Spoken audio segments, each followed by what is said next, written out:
Hello everyone. In this session, we will discuss about the solution of the mock test of unit work, power and energy. So let's start our discussion here. First question is, consider the two balls A and B of same mass. The potential energy of ball A, it is thrice that of potential energy of ball B, right? तो यहाँ पे given है कि जो potential energy जो है A की वो क्या है हमारे पास 3 times that of potential energy of B. How high is ball A compared to the ball B? तो हमें बताना है कि जो बॉल ए है वो कितनी हाइट पे है, कितनी हाइट ज्यादा है उसकी as compare to the ball B. तो निकाल लेते हैं यहाँ से. हमें पता है जो पोटेंशियल एनर्जी होगी यहाँ पे, ठीक है, वो कितनी आ जाएगी एम जी, और ये हाइट में एच ए लिख लेती हूँ, ठीक है. अब दोनों का मास सेम है यहाँ पे, दोनों बॉल्स का, तो दोनों का मास हम एम ही ले लेते हैं. जी एक्सलरेशन ड्यू टू ग्रेविटी वो भी सेम ही मिलेगी, यहाँ पे लगेगी बॉल्स पे. और हाइट कितनी है, दैट इज एच बी. ये एम जी से एम जी फैक्टर कैंसिल हो गया. हाइट ऑफ ए कितना आ गया, 3 टाइम्स हाइट ऑफ बी. तो thrice as the height as ball, ये थ्राइस जो है 3 टाइम्स मिल रही है हाइट. तो ऑप्शन सी आएगा इसका करेक्ट आंसर. नेक्स्ट क्वेश्चन है हमारे पास, momentum of body is increased by 25%, kinetic energy is increased by about. अब हमें बताना है कि जब हम मोमेंटम 25% इंक्रीज कर देते हैं तो काइनेटिक एनर्जी कितना इंक्रीज, ठीक है. तो momentum, let's say initial momentum जो था वो क्या है, p ले लेते हैं, ठीक है. p1 की वैल्यू p ले लेते हैं. फाइनल मोमेंटम क्या है, वो 25% इंक्रीज हो गया, तो p प्लस 25/100 इंटू पी. ये हमारे पास p2 की वैल्यू कितनी आ जाएगी, ये कैंसिल हो गया, फैक्टर 1/4. इसको सॉल्व किया, हमारे पास आया 5/4p, राइट. अब जब हमारे पास मोमेंटम p है, इसके कॉरेस्पॉन्डिंग काइनेटिक एनर्जी हम k1 ले लेते हैं, और हमारे पास रिलेशन क्या होता है काइनेटिक एनर्जी और मोमेंटम के बीच में, that is p²/2m. It is equal to kinetic energy, ठीक है. तो k1 की वैल्यू क्या आ जाएगी, p1² अपॉन 2m. p1 की वैल्यू हमने फिल कर दी, दैट इज p²/2m. तो ये हमारे पास काइनेटिक एनर्जी आ गई. अब P2 के corresponding kinetic energy K2 late कर लेते हैं, और ये आ जाएगा p2² अपॉन, यहाँ पे P2 की वैल्यू यहाँ पे फिल कर देते हैं. मोमेंटम हमारे पास कितना है यहाँ पे 5/4 p whole square upon 2m. तो ये काइनेटिक एनर्जीज आ गई हमारे पास. दोनों इंक्रीज निकालना है. तो इंक्रीज कैसे निकालेंगे हम, that is K2 minus K1 upon K1 into 100. Percentage में है ना ऑप्शन, तो परसेंटेज इंक्रीज निकाल लेते हैं यहाँ पे. तो ये 5/4 का स्क्वायर हो गया हमारे पास 25/16 p²/2m माइनस K1 की value p²/2m upon p²/2m into 100. तो न्यूमिनेटर से p²/2m कॉमन लेके कैंसिल कर देते हैं, 25/16 माइनस 1 इंटू 100. अब इसको जब हम सॉल्व करेंगे हमारे पास क्या आ जाएगा, अप्रोक्सीमेट 56% जो है वो परसेंटेज इंक्रीज हमें मिलता है काइनेटिक एनर्जी. तो ऑप्शन डी आएगा इसका करेक्ट आंसर कैलकुलेशन करने के बाद. नेक्स्ट क्वेश्चन है हमारे पास, the work done by the force is displacing a particle from x equal to 4 to x equal to -2 meter is. तो हमें यहाँ पे वर्क डन निकालना है. यहाँ से क्लियरली पता चल रहा है जो फोर्स है हमारा वो कैसा फोर्स है, वेरिएबल फोर्स, क्योंकि इसकी डिपेंडेंसी आ रही है ना एक्स पे, तो ये वेरिएबल फोर्स है. तो वेरिएबल फोर्स के लिए वर्क डन हम कैसे निकालते हैं, F into D x, integration F into D x. तो यहाँ पे फोर्स की वैल्यू फिल कर देते हैं 6x³, ठीक है, डी एक्स. और कहाँ से कहाँ तक डिस्प्लेस किया, x इक्वल टू 4 तो x इक्वल टू -2. तो अब इसको इंटीग्रेट कर देते हैं, ये x 4/4 आ जाएगा इंटीग्रेट करने के बाद, और ये लिमिट्स. अब लिमिट्स फिल कर देते हैं, -6/4, ये -2 की पावर 4 माइनस लोअर लिमिट फिल की 4 की पावर 4. तो -6/4, 2 की पावर 4 हमारे पास क्या आ जाएगा, पॉजिटिव वैल्यू आएगी 16, 4 की पावर 4 यानी कि 16 इंटू 16 आ जाएगा, तो ये 256 होता है. 256 से हमने 16 को सब्ट्रैक्ट कर दिया, 240 आ गया, ये नेगेटिव का 240 आएगा। ठीक है, तो नेगेटिव से नेगेटिव ये टर्म पॉजिटिव हो गई। 6/4 इंटू 240, 4 6 24, और ये हमारे पास आ गया 360 जॉब। इतना वर्क डन करना पड़ेगा। तो ऑप्शन डी है जो that is the correct answer. Next question है, two bodies of mass m and 2m have kinetic energy, equal kinetic energy. Let say ये मास m है और ये 2m है, इसकी काइनेटिक एनर्जी k1 ले लेते हैं, इसकी काइनेटिक एनर्जी k2 ले लेते हैं। अब दोनों की वैल्यू क्या है, इक्वल है, ये गिवन है हमें क्वेश्चन में। Ratio of their linear momentum, linear momentum की रेशियो बतानी है क्या होगी। ठीक है, तो यहाँ पे हमें पता है कि जो काइनेटिक एनर्जी है वो लीनियर मोमेंटम के साथ ऐसे वेरिएशन शो करती है, k is p square by 2m, तो k1 क्या आ जाएगा, p1 square upon 2m। Late से जो फर्स्ट मास है उसका मोमेंटम कितना है, p1 है, और मास m1 ले लेते हैं। This is m1 mass, this is m2 मास। ठीक है, k2 की वैल्यू क्या आ जाएगी, p2 square upon 2m2। अब इसमें हम यहाँ पे देखें, ये 2 से 2 फैक्टर कैंसिल हो गया, रेशो निकालनी है हमें मोमेंटम की, तो p1 square upon p2 square किसके इक्वल आ गया, this is m1 upon m2, तो p1 अपॉन p2 का whole square, this is first mass कितना है हमारे पास m, सेकेंड मास कितना है हमारे पास 2m, ये m से m कैंसिल हो गया, तो p1 upon p2 whole square ये किसके इक्वल आ गया, 1/2, और p1 अपॉन p2 की वैल्यू किसके इक्वल आ गई, 1/2 के इक्वल आ गई। तो ऑप्शन ए मिल रहा है इसका करेक्ट आंसर। नेक्स्ट क्वेश्चन है हमारे पास, the potential energy of a long spring when stretched by 2 centimeter is U. तो एक जैसे मान लो हमारे पास ये ऐसे स्प्रिंग था, ठीक है, ये उसकी ओरिजिनल लेंथ थी l, हमने इसको क्या किया, स्ट्रेच कर दिया, इस तरह फोर्स लगा दी, तो स्ट्रेचिंग जो है वो कितनी हो गई, 2 सेंटीमीटर, कॉरेस्पॉन्डिंग पोटेंशियल एनर्जी कितनी है, u है यहाँ पे। ठीक है, अब फिर से क्या बोला गया है, if the spring is stretched by 8 centimetre, अगर उसको 8 सेंटीमीटर स्ट्रेच किया गया तो स्ट्रेचिंग कितनी है, 8 सेंटीमीटर। पोटेंशियल एनर्जी बताना है कि कितनी स्टोर होगी, तो इसके कॉरेस्पॉन्डिंग पोटेंशियल एनर्जी पूछा गया। हमें पता है कि जो पोटेंशियल एनर्जी होती है स्प्रिंग की वो क्या होती है, हाफ के एक्स स्क्वायर। यहाँ से क्लियरली पता चल रहा है कि जो पोटेंशियल एनर्जी है वो स्ट्रेचिंग, ये एक्स क्या होता है, कितना हमने स्ट्रेच किया है, वो डिस्टेंस हम यहाँ पे फिल करते हैं। तो पोटेंशियल एनर्जी एक्स स्क्वायर के साथ डायरेक्टली डिपेंडेंसी शो कर रही है, क्योंकि देखो k/2 तो कांस्टेंट है ना। ठीक है, क्योंकि हमने स्प्रिंग तो चेंज नहीं किया है, तो स्प्रिंग कांस्टेंट की वैल्यू तो चेंज नहीं होगी, तो यहाँ पे एनर्जी की डिपेंडेंसी कैसे आ रही है, एक्स स्क्वायर के साथ आ रही है। तो अगर मैं यहाँ से रेशो लिखूँ u1 upon u2, this is x1 upon x2 square.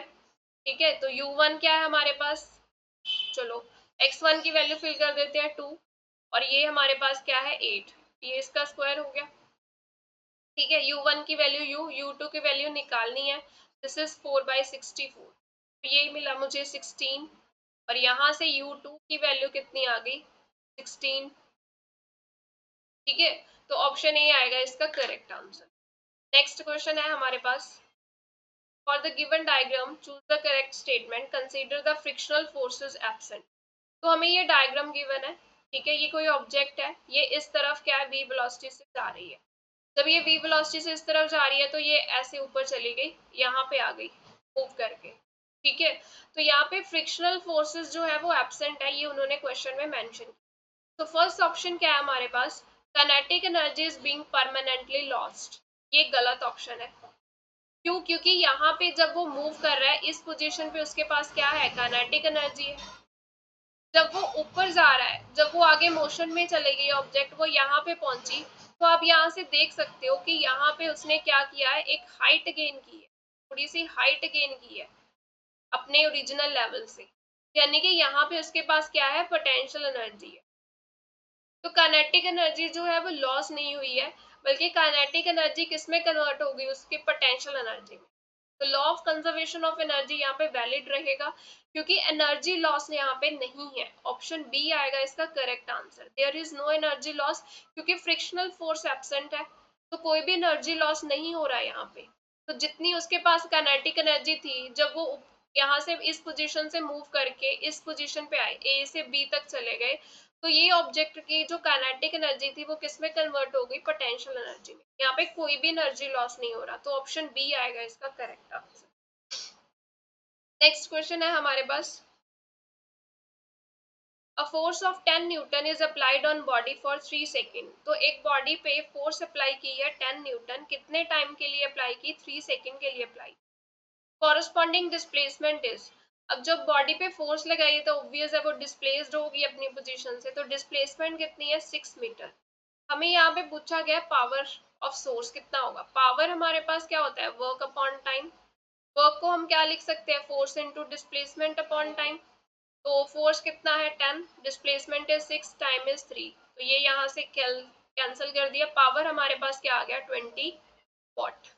Option D मिलेगा इसका करेक्ट आंसर। नेक्स्ट क्वेश्चन है हमारे पास, a 20 kilogram ball is moving with velocity 6 metre per second. Diagram बना लेते हैं। ये 20 किलोग्राम बॉल है, ठीक है। ये किस वेलोसिटी के साथ जा रही है, 6 मीटर पर सेकेंड के साथ। It collides with 30 kilogram ball initially at rest. तो ये जब आगे जा रही है तो ये रास्ते में इस बॉल के साथ कोलाइड करेगी, और ये इनिशियली क्या है, रेस्ट पे है। ये जब इसकी तरफ जा रही है तो यहाँ पे ऑब्वियस है ये कोलिजन होगी। तो कोलाइड करने के बाद क्या है, if both of them Coolidge, final velocity of combined masses. तो यहाँ पे क्या होगा, कोलिजन। कोलिजन होने के बाद उन्होंने बोला है कि both of them Coolidge, Coolidge मतलब वो इकट्ठे हो गया सिस्टम पूरा। तो यहाँ पे 20 किलोग्राम प्लस 30 किलोग्राम, ये पूरे कोलिज कर गए, ज्वाइन हो गए। तो इनकी जो वेलोसिटी है वो निकालनी है। लेट्स से इनकी वेलोसिटी मैं v1 ले लेती हूँ, ठीक है। तो मुझे यहाँ पे कंबाइंड मास की वेलोसिटी बतानी है। अब यहाँ पे देखिए कोई भी एक्सटर्नल फोर्स नहीं लग रहा, no external force is there. तो जो लीनियर मोमेंटम है वो क्या रहेगा, कंजर्व रहेगा। तो लीनियर मोमेंटम कंजर्वेशन लगा देते हैं यहाँ पे। Initial momentum it is equal to final momentum. Initial momentum क्या है यहाँ पे, ये हमारी ये बिफोर कोलिजन की सिचुएशन है ना हमारी, और ये आफ्टर कोलिजन की सिचुएशन है। तो बिफोर कोलिजन हमारा इनिशियल मोमेंटम कितना आएगा, मास इनटू वेलोसिटी, दैट ठीक है। फर्स्ट का मास कितना है 20, वेलोसिटी कितनी है उसकी 6, प्लस ये मास 30 किलोग्राम, वेलोसिटी कितनी है इसकी 0 क्योंकि ये रेस्ट पे है। आफ्टर कोलिजन फाइनल मोमेंटम कितना आ जाएगा, मास कितना है 50 और वेलोसिटी हमने v1 लेट की है। अब इसको यहाँ से सॉल्व कर लेते हैं। v1 की वैल्यू क्या आ जाएगी, 20 इंटू 6 डिवाइडेड बाई 50, तो ये कैंसिल हो गया। This is 12/5। तो अगर इसको डिवाइड करें ये कितना मिलेगा, 5 to 10, और ये 2.4 मीटर पर सेकेंड हमारे पास वेलोसिटी आ गई कंबाइंड मास की। तो ऑप्शन बी आएगा इसका करेक्ट आंसर। नेक्स्ट क्वेश्चन है हमारे पास, a body is falling freely from the rest from a height of 100 meter. Let's say ये हमारा ग्राउंड है, ठीक है। यहाँ से हाइट पे, लेट्स से ये हाइट है कितनी, 100 मीटर। यहाँ से क्या किया गया, एक बॉडी को फॉल फ्रीली फॉल किया गया, यहाँ से ये नीचे की तरफ फॉल की गई बॉडी कोई भी। हमें यहाँ पे पूछा गया है ratio of kinetic energy after 2 and 5 second कितनी होगी, ठीक है। अब जब हम यहाँ पे हाइट से कोई ऑब्जेक्ट नीचे की तरफ फेंक रहे हैं, फ्रीली फॉल किया है, तो इसकी इनिशियल वेलोसिटी क्या आएगी, 0 आएगी, कि पहले से तो वो मूव नहीं कर रही है, ठीक है। हाइट से ऐसे ड्रॉप किया गया, फ्रीली फॉल किया गया है। तो जब वो नीचे की तरफ आएगी तो इसकी एक्सेलरेशन किसके इक्वल होगी, एक्सेलरेशन ड्यू टू ग्रेविटी के, कि जो ग्रेविटी की वजह से फोर्स लग रही है उसी की वजह से ये नीचे आ रही है, राइट। तो एक्सेलरेशन की वैल्यू ये आ गई हमारे पास।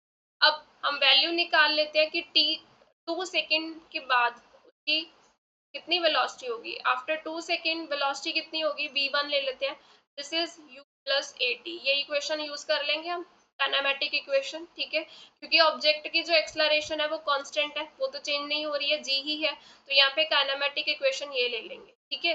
तो लेट्स से कि जो t 2 सेकेंड के बाद उसकी जो वेलोसिटी है वो क्या है, v1 है, मैं ये लेट कर रही हूँ। तो v1 की वैल्यू क्या आ गई, u इज 0, a की वैल्यू g, और टाइम इज 2, v1 की वैल्यू आ गई 2g। ठीक है। इसी तरह से t is equal to 5 second के बाद उसकी वेलोसिटी मैंने लेट कर ली कि उसने वेलोसिटी कितनी अटेन की, v। तो v2 की वैल्यू क्या आ जाएगी, 0, u इज 0 प्लस a की वैल्यू g है और टाइम कितना है 5, तो v2 की वैल्यू आ गई 5g। अब काइनेटिक एनर्जी की रेशियो पूछी है, तो पहले k1 निकाल लेते हैं कि t is equal to 2 second के बाद जो काइनेटिक एनर्जी है वो कितनी है, k1 है, that is half m v1 square. तो this is half m, v1 की वैल्यू कितनी है 2g का होल स्क्वायर हो गया, ये मिला 1/2 m 4g स्क्वायर। और t is equal to 5 second के बाद मान लेते हैं कि काइनेटिक एनर्जी उसकी k2 है और वो कितनी आ जाएगी, हाफ m v2। तो k2 की वैल्यू हमारे पास आई हाफ m, v2 कितना है 5g, इसका स्क्वायर हो गया, तो k2 की वैल्यू हमारे पास आ गई m/2 25g स्क्वायर। अब रेशो पूछी है, रेशो निकाल लेते हैं हम, मैं यहाँ पे लिख देती हूँ, दैट इज रेशो हमारे पास क्या आ गई, k1/k2, दैट इज k1 की value m/2 into 4g square, k2 की वैल्यू m/2 25g स्क्वायर, ये कैंसिल हो गया फैक्टर, ये भी कैंसिल हो गया, ये रेशो मिल रही है 4:25। तो ऑप्शन बी मिल रहा है इसका करेक्ट आंसर। नेक्स्ट क्वेश्चन है हमारे पास, a particle of mass 0.1 kilogram is subjected to the force which varies with the distance as shown in the diagram. तो एक पार्टिकल है जिसका मास कितना है 0.1 किलोग्राम, इस पे फोर्स लगाई गई और जो डिस्प्लेसमेंट के साथ फोर्स की वेरिएशन जो है वो हमें यहाँ पे गिवन है। What is the work done, तो हमें यहाँ पे वर्क डन निकालना है। वर्क डन हम कैसे निकालेंगे, एरिया अंडर द कर्व,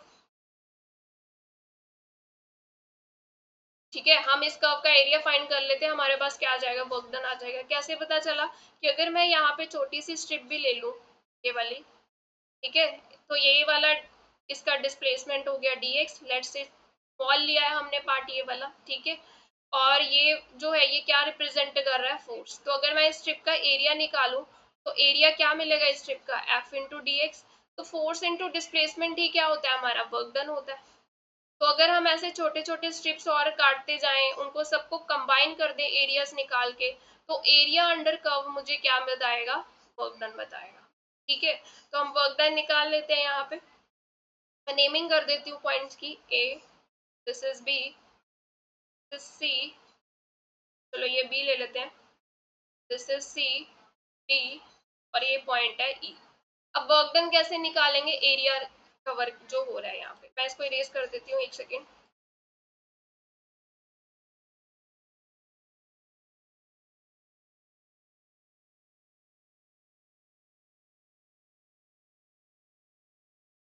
ठीक है, तो अब हम एरिया निकाल लेते हैं। अब क्लियरली पता चल रहा है यहाँ पे तीन जो है वो शेप्स दिख रही हैं। पहले हम एरिया निकालेंगे triangle O A E, plus फिर एरिया आ जाएगा रेक्टेंगल का, और रेक्टेंगल क्या बन रहा है, A B D E, plus फिर एरिया आ जाएगा ट्रायंगल का, that is B C D. सबका एरिया निकालेंगे और सबको ऐड कर देंगे। अब ट्रायंगल का एरिया हम निकाल सकते हैं, ट्रायंगल ओ ए ई, क्या होता है फॉर्मूला हमारे पास, half base into altitude, that is half base, base क्या है यहाँ पे 0 से 4 तक, यानी कि 4 मीटर डिस्प्लेसमेंट हो रही है 4, और एल्टीट्यूड क्या है यहाँ पे, ये हाइट, और ये कितना मिल रहा है हाइट, दैट इज 0 से 10, यानी कि 10 मिल रहा है, तो ये यहाँ पे आ गया 5, तो 20 जो है वो एरिया आ गया इसका फर्स्ट ट्रायंगल, ठीक है। उसके बाद 20 जाओ लिख लें इसको, ये रेक्टेंगल जो बन रहा है A B D E, rectangle का एरिया क्या होता है, लेंथ इंटू ब्रेड्थ, तो लेंथ क्या है यहाँ पे, ये डिस्प्लेसमेंट कहाँ से कहाँ है, ये 4 से 8 तक है, तो कितनी डिस्प्लेसमेंट दिख रही है मुझे यहाँ पे, 8 माइनस 4 करेंगे, दैट इज 4, और ब्रेड्थ ये वाली हो गई, ठीक है। तो ये ए ई साइड जो है ये पैरेलल है इसके वाई एक्सिस के, यानी कि डिस्प्ले ये ए ई की वैल्यू कितनी आ जाएगी, 10 आ जाएगी, क्योंकि ये इसके पैरेलल है वाई एक्सिस के, और ये 0 पे है y, और यहाँ पे a के कॉरेस्पॉन्डिंग y की वैल्यू कितनी है 10, तो ये लेंथ कितनी आ गई यहाँ पे 10, तो ये 40 जाउल जो है इसका एरिया आ गया। फिर एक ट्रायंगल बचा यहाँ पे बी सी डी, का एरिया भी निकाल लेते हैं, हाफ बेस कितना है यहाँ पे सी डी, एल्टीट्यूड हाइट कितनी है ये वाला बी डी, ठीक है, या डी बी हाफ, ये बेस कितना आ जाएगा 12 माइनस 8 4, और ये लेंथ कितनी है बी डी की, दैट इज 10, तो ये मिला मुझे 5, दैट इज 20 जाउल। तो सबका एरिया ऐड कर देते हैं। ट्रायंगल का एरिया कितना आया 20 जाउल, रेक्टेंगल का 40 जाउल, और फिर ट्रायंगल का फाइंड किया वो भी 20 जाउल, तो ये कितना एरिया मिल रहा है 80 जाउल। तो ये एरिया किसके इक्वल आ गया, वर्क डन के। तो ऑप्शन डी आएगा इसका करेक्ट आंसर। नेक्स्ट है हमारे पास, if the spring of spring constant k is stretched by the length x under the tension t, energy stored is।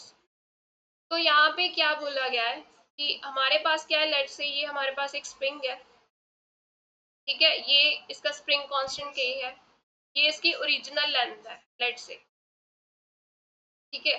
फिर हमने क्या किया, इसको स्ट्रेच कर दिया। अब ये स्ट्रेच होने के बाद ऐसे चला गया, मतलब कितना स्ट्रेचिंग हुआ 6, किस फोर्स के अंडर हुआ, टेंशन फोर्स के अंदर हुआ। एनर्जी स्टोर बताना है, हमें पता है जो एनर्जी स्टोर होती है वो कितना होता है स्प्रिंग में, दैट इज हाफ के एक्स स्क्वायर। अब जब हम इसको स्ट्रेच कर रहे हैं इस तरफ, तो इस तरफ क्या लगेगी, रीस्टोरिंग फोर्स लगेगी। तो रीस्टोरिंग फोर्स जो होती है वो हमारे पास कितनी होती है, के इंटू एक्स।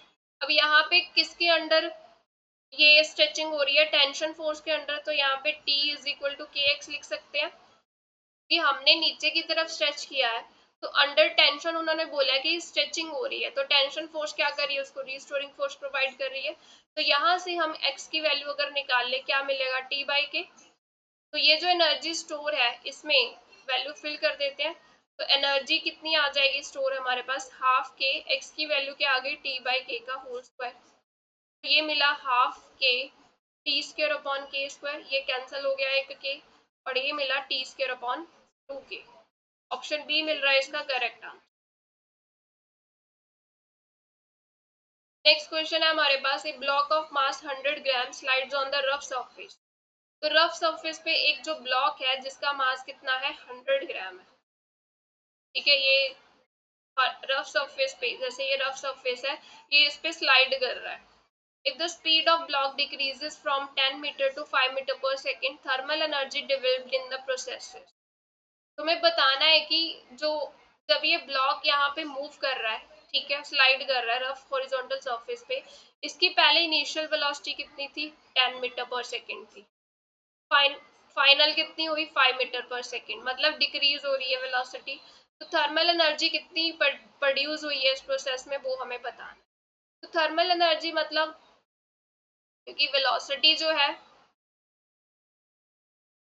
वो डिक्रीज हो रही है, काइनेटिक एनर्जी उसकी चेंज हो रही है, तो जितना काइनेटिक एनर्जी चेंज होगा उतना ही थर्मल एनर्जी प्रोड्यूस होगा। तो थर्मल एनर्जी किसके इक्वल आ जाएगी हमारे पास, चेंज इन काइनेटिक एनर्जी। तो चेंज इन काइनेटिक एनर्जी अगर निकालना है, that is final value of kinetic energy minus initial value of kinetic energy, ठीक है। Final value of kinetic energy मतलब half m v square, final velocity v है, initial value हम ले लेते हैं हाफ एम यू स्क्वायर, यहाँ से 1/2 m कॉमन ले लिया, वी स्क्वायर माइनस, अब वैल्यूज फिल कर देते हैं, हाफ m कितना है 100 ग्राम, ग्राम को किलोग्राम में कन्वर्ट कर दिया, वी स्क्वायर यानी कि 5 का स्क्वायर,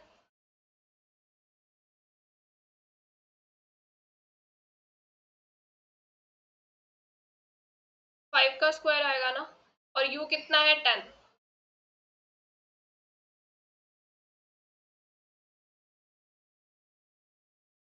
1/2 1/10 इज 25, और ये 100,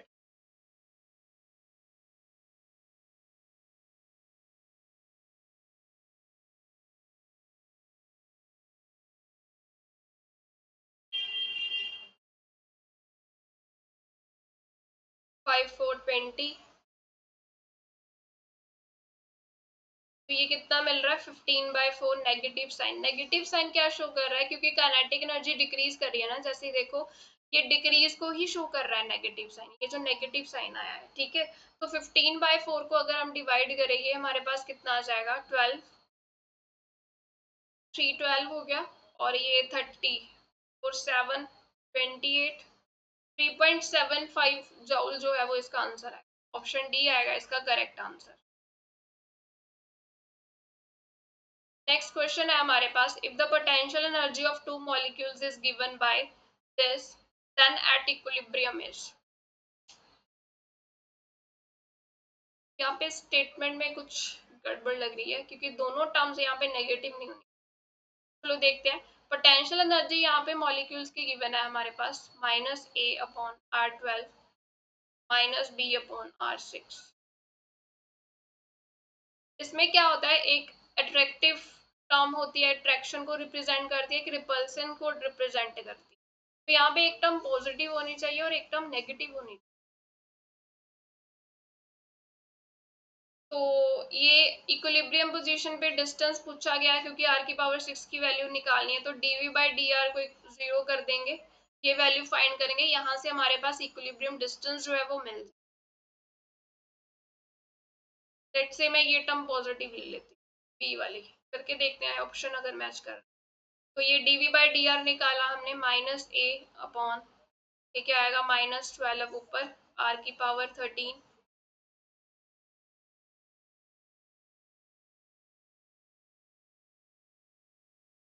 नेगेटिव ही लेके चलो, जो गिवन है उससे करके देख।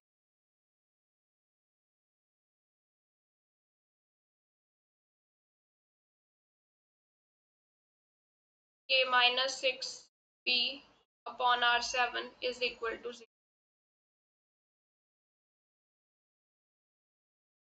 ये आंसर सही नहीं आएगा। 12a/r13 plus 6b/r7 equal to 0।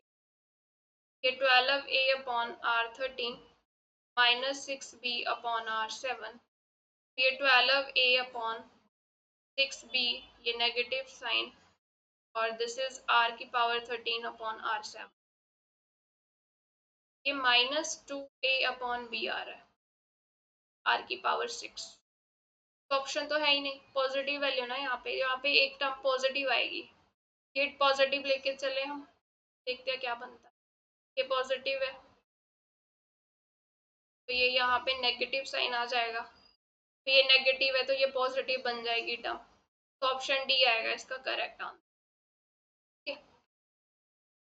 Next question है हमारे पास, the work done by the centripetal force when the body completes one rotation around the circle of radius r is।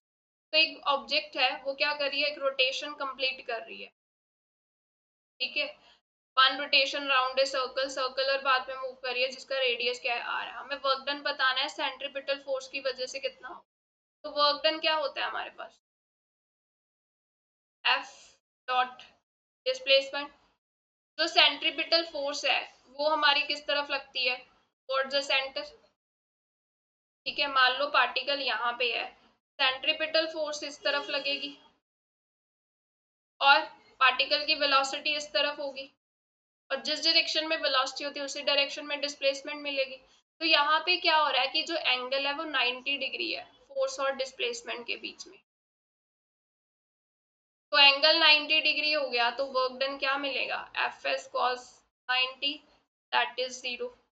तो ऑप्शन ए आएगा इसका करेक्ट आंसर।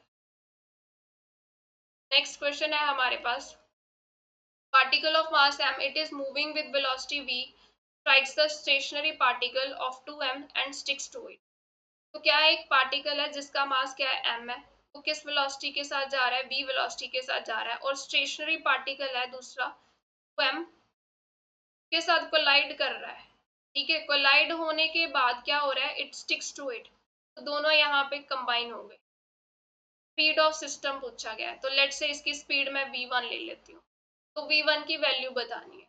तो हमें पता है यहाँ पे कोई भी एक्सटर्नल फोर्स जो है वो नहीं लग रही है, तो लीनियर मोमेंटम क्या रहेगा, कंजर्व रहेगा, ठीक है। तो लीनियर मोमेंटम कंजर्वेशन लगा देते हैं, initial momentum is equal to final momentum. Initial momentum mass कितना है फर्स्ट बॉडी का m, वेलोसिटी उसकी v, सेकेंड बॉडी का मास कितना है 2m और वो रेस्ट पे है तो उसकी वेलोसिटी 0। फाइनल मोमेंटम मतलब आफ्टर कोलिजन के बाद मोमेंटम कितना मिला, मास कितना हो गया 3m, वेलोसिटी इज v1, ये m into v, it is 3m into v1, ये m से m कैंसिल, हमें तो v1 की वैल्यू चाहिए, वो कितनी मिल गई v/3। तो ऑप्शन सी आएगा इसका correct answer. Next question. A metal ball of mass 2 kg is moving with the speed 36 km per hour, has the head-on collision with the stationary ball of mass 3 kg. तो एक metal ball है जिसका मास कितना है 2 ग्राम है और वो किस स्पीड से जा रही है 36 किलोमीटर पर आवर के, और उसकी हेड ऑन कोलिजन होती है दूसरी बॉल के साथ जिसका मास कितना है 3 किलोग्राम और ये रेस्ट पे है। After the collision two ball move together. अब जब कोलिजन हो गई तो दोनों बॉल्स क्या है इकट्ठे मूव कर रही हैं, यानी कि 2 किलोग्राम प्लस 3 किलोग्राम ये इकट्ठे मूव कर रही हैं। लेट्स से इनकी वेलोसिटी क्या है v। हमें यहाँ पे पूछा गया है कि कितना लॉस होगा कोलिजन की वजह से, काइनेटिक एनर्जी में कितना लॉस हो। ठीक है, तो लॉस निकालना है हमें यहाँ पे। तो पहले ये जो स्पीड गिवन है 36 किलोमीटर पर आवर, इसको हम मीटर पर सेकेंड में चेंज कर लेते हैं। 9 टू 18 9 4 36, दिस इज 2, तो ये 10 मीटर पर सेकेंड आ गई इसकी। ठीक है, तो इनिशियल काइनेटिक एनर्जी अगर हम निकालें क्या मिलेगी हमें, ये वाला जो है ये मूव कर रहा है इसी की काइनेटिक एनर्जी आएगी हाफ m, और कितनी वेलोसिटी के साथ जा रहा है ये 10, ये तो रेस्ट पे ही है तो इसकी काइनेटिक एनर्जी 0। ठीक है, तो ये कैंसिल हो गया, तो इनिशियल काइनेटिक एनर्जी हमारे पास आ गया 100 जूल। अब फाइनल कैसे निकालेंगे, क्योंकि जब ये इसके साथ स्ट्राइक करेगा ये रेस्ट पे है तो आफ्टर कोलिजन इनकी फाइनल काइनेटिक एनर्जी मिलेगी मुझे। ठीक है, तो पहले हम यहाँ पे इसकी जो कंबाइंड मास है, ठीक है, दोनों इकट्ठे मूव करने लग जाते हैं, वो वेलोसिटी निकालनी पड़ेगी। तो यहाँ पे पहले मोमेंटम कंजर्वेशन लगा के ये सिस्टम की वेलोसिटी निकाल लेते हैं। तो इनिशियल मोमेंटम क्या आ जाएगा 2 इंटू 10 प्लस ये मास तो रेस्ट पे है 3 इंटू 0, फाइनल जो है दैट इज 5 इंटू वी, तो ये 20 is equal to 5 into V. तो ये सिस्टम आफ्टर कोलिजन के स्पीड के साथ जा रहा है 4 मीटर पर सेकेंड के साथ जा रहा है। ठीक है, तो फाइनल काइनेटिक एनर्जी क्या आ जाएगी हाफ, मास कितना है 5, वेलोसिटी कितनी है 4 का स्क्वायर, तो ये कितना मिला half 5 into 16, this is 8, 40 joule. अब लॉस पूछा गया है काइनेटिक एनर्जी में लॉस, तो वो कितना आ जाएगा, that is final value of kinetic energy minus initial value of kinetic energy. तो फाइनल वैल्यू कितनी है हमारे पास 40, ठीक है, और इनिशियल कितनी थी 100, तो माइनस 60 जूल। माइनस साइन क्या शो कर रहा है कि एनर्जी लॉस हुई है, और कितना लॉस हुआ है 60 जूल। ऑप्शन बी आएगा इसका करेक्ट आंसर। नेक्स्ट क्वेश्चन है हमारे पास, two masses of 1 gram 4 gram these are moving with equal kinetic energy. तो फर्स्ट मास है जो 1 ग्राम है, सेकेंड मास जो है दैट इज 4 ग्राम। ठीक है, दोनों की काइनेटिक एनर्जी इक्वल है। लेट्स से इसकी काइनेटिक एनर्जी k1, इसकी k2, तो दोनों की वैल्यूज इक्वल आ रही है तो k1 is equal to k, ये गिवन है क्वेश्चन में। Ratio of magnitude of their movement, तो मूवमेंट मतलब लीनियर मोमेंटम की रेशियो निकालनी है यहाँ पे, तो लिख लेते हैं k1 क्या आ जाएगा p1 स्क्वायर अपॉन 2 1 2 m1, और ये p2 स्क्वायर अपॉन 2 m2, से 2 फैक्टर कैंसिल हो गया, तो p1 square upon p2 square this is equal to m1 upon m2, right. तो यहाँ से रेशो निकाल लेते हैं हम, p1 अपॉन p2 का होल स्क्वायर। फर्स्ट मास कितना है 1 ग्राम, सेकेंड मास कितना है 4 ग्राम, तो p1 अपॉन p2 की वैल्यू क्या आ जाएगी 1 बाई, ऑप्शन बी मिल रहा है इसका correct answer. Next question, if we throw a body upward with the velocity of 4 metre per second, then at what height does its kinetic energy reduces to half of its initial value। तो let's say ये हमारा ground floor है जहां से हमने क्या किया body को ऊपर की तरफ थ्रो किया है, और उसकी वेलोसिटी कितनी है 4 मीटर पर सेकेंड। अब जब ये ऊपर की तरफ जा रही है वो किस, मान लो यहाँ पी पॉइंट पे पहुंच गई, ये ए पॉइंट है, पी पॉइंट पे लेट कर लिया कि उसकी जो काइनेटिक एनर्जी है वो यहाँ पे कितनी हो गई हाफ हो गई इनिशियल वैल्यू की। अगर ए पोजीशन पे काइनेटिक एनर्जी के ई है, यहाँ पे क्या होगी बी पोजीशन पे हाफ हो गई, तो ये ए से बी तक की जो हाइट है वो पूछी गई है, एच की वैल्यू निकालनी है यहाँ पे।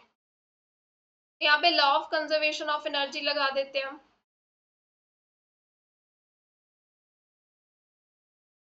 ठीक है, तो initial kinetic energy plus potential energy initial value it is equal to kinetic energy की final value plus potential energy की फाइनल वैल्यू। इनिशियल वैल्यू क्या आएगी, देखो ए पॉइंट पे काइनेटिक एनर्जी कितना मिलेगा, हाफ एम, वी कितना है 4, ठीक है 4 स्क्वायर। पोटेंशियल एनर्जी ए से तो हमने उसको ऊपर की तरफ फेंका है, ठीक है, तो उसके पास कोई पोटेंशियल एनर्जी नहीं है इस ए पॉइंट पे, तो इनिशियली पोटेंशियल एनर्जी उसकी 0 है। जब वो ए से बी तक गया, यहाँ पे क्या हुआ, बी पॉइंट पे क्या है, काइनेटिक एनर्जी हाफ हो गई, यानी कि हाफ एम, दिस इज 4 का स्क्वायर, प्लस पोटेंशियल एनर्जी कितनी मिली यहाँ पे एम जी एच, है ना, एच हाइट पे लेट से वो दी गई, जहाँ पे काइनेटिक एनर्जी क्या है हाफ हो रही, तो एम फैक्टर कैंसिल हो जाएगा यहाँ पे, ये मिला 16/2, 1/4 into M, M factor cancel कर देते हैं,